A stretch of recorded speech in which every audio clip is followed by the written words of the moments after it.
नमस्कार दोस्तों, आपका स्वागत है। कैसे हैं आप सब? उम्मीद करते हैं बहुत अच्छे होंगे। दोस्तों, आज हम पढ़ेंगे हिंदी और हिंदी में पढ़ेंगे चैप्टर अलंकार चैप्टर और देखेंगे उसके भेद को और उसके उदाहरण। तो आइए स्टार्ट करते हैं अलंकार और जानते हैं इसके बारे में। अलंकार। अलम करोति इति अलंकार।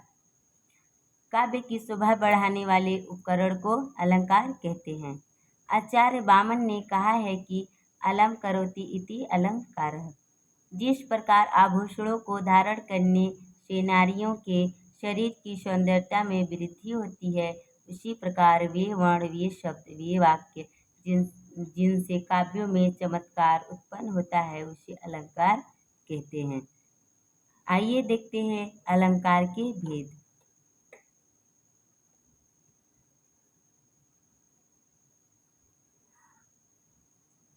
अलंकार मुख्य रूप से 3 प्रकार के होते हैं, लेकिन इसे मुख्य रूप से माने तो 2 ही प्रकार के माना जाता है। उभय अलंकार को आगे कक्षाओं में पढ़ाया जाता है। अलंकार के 3 भेद होते हैं: शब्द अलंकार, अर्थालंकार और उभय अलंकार। तो आइए देखते हैं शब्द अलंकार के बारे में।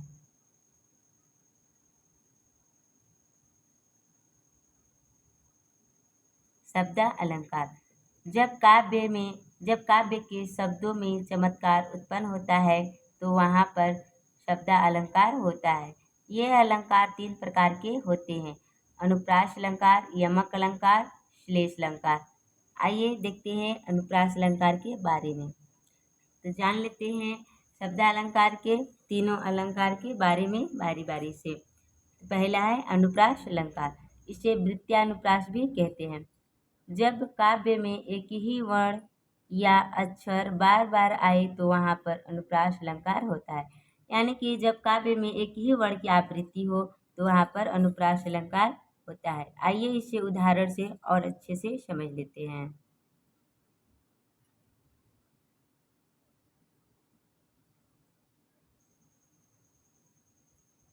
जैसे देखते हैं, बनन में, बागन में, बगरियो बसंत।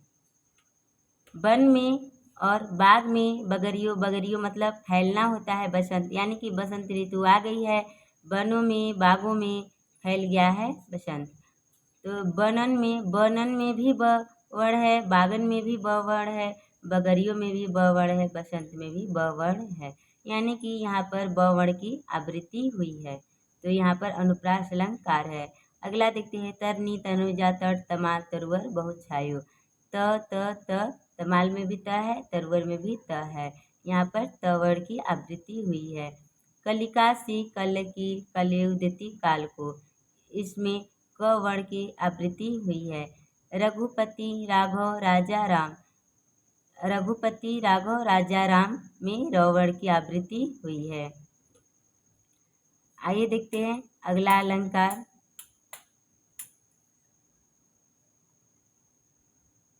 अगला है हमारा दूसरे नंबर पे यमक अलंकार। जब काव्य में एक ही शब्द 2 या 2 से अधिक बार आए लेकिन उसका अर्थ अलग अलग हो तो वहाँ पर यमक अलंकार होता है। जब काव्य में एक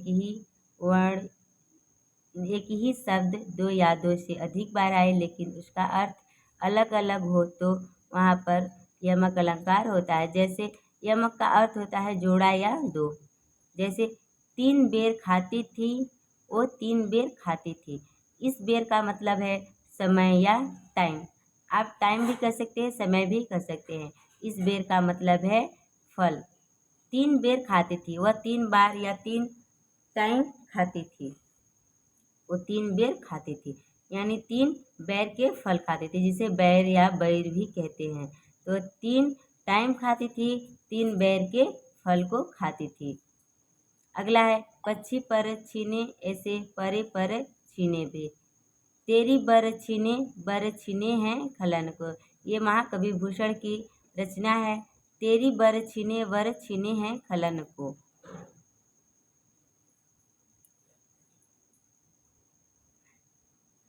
तेरी बरछी यानी कि इस बर्छी का मतलब है तलवार। जैसे कहा जाता है तलवार, चाकू, छुरा, बर्छी, जो भी चीज़ कह ले तो यहाँ पर है बर्छी का मतलब तलवार से है।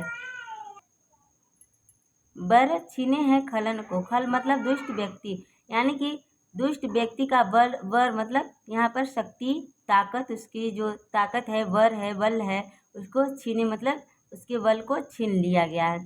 तेरी बर छीने हैं खलन को, यानी कि दुष्ट व्यक्ति का जो शक्ति है, ताकत है, उसके बल को तेरी तलवार ने छीन लिया है। अगला उदाहरण है लोक में फैला सूर्यालोक, लोक में फैला सूर्यालोक। आइए देखते हैं अगला अलंकार। तीसरा अलंकार है शैलेश अलंकार। जब काव्य में एक ही शब्द कई बार आए लेकिन उसका अर्थ एक ही हो तो वहाँ पर शैलेश अलंकार होता है। शैलेश का अर्थ चिपकना होता है। जहाँ किसी एक ही शब्द में कई अर्थ चिपके हों वहाँ शैलेश होता है।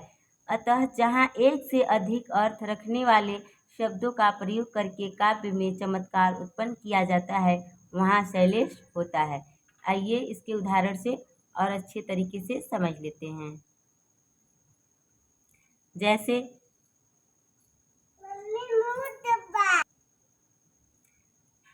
रहीमन पानी राखिए बिन पानी सब सुन, पानी गए न उबरे मोती मानस चुन।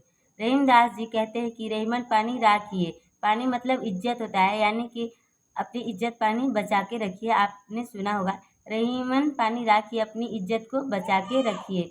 बिन पानी सब सुन, इज्जत नहीं है तो कुछ भी नहीं है, सब सुना साना है। पानी गए,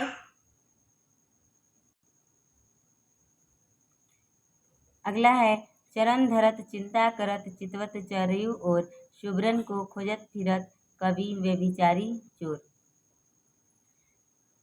चरण धरत यानी कि चलते हुए, चिंता करत यानी चिंतन करते हुए, चितवत चरयु और यानी कि चारों ओर ढूंढते हुए, शुभ्रन को खोजत फिरत यानी सुंदर वर्ण। कवि, कवि के लिए है, कवि के लिए शुभ्रन का अर्थ है सुंदर वर्ण। कवि चलते हुए, चिंता करते हुए सुंदर वर्णों को खोजते रहता है कि उसे कहाँ से कोई सुंदर शब्द मिल जाए कि उसकी कविता फूट पड़े, वह अपने काव्य की रचना कर सके। और व्यभिचारी के लिए शुभ्रन का अर्थ है सुंदर वर्ण या सुंदर रंग। व्यभिचारी व्यक्ति चलते हुए, चिंता करते हुए, वह चारों ओर खोजते रहता है किसी सुंदर स्त्री को कि कहीं पर उसे कोई सुंदर स्त्री दिख जाए, सुंदर वर्ण वाली जो सुंदर हो। व्यभिचारी चोर, चोर के लिए शुभ्रन का अर्थ है कि सोना। चोर भी चलता हुआ चिंतन करते रहता है, वह चारों ओर देखते रहता है कि आज किसकी जेब काटी जाए। वह सोने के चक्कर में खोजते फिरता है चारों ओर।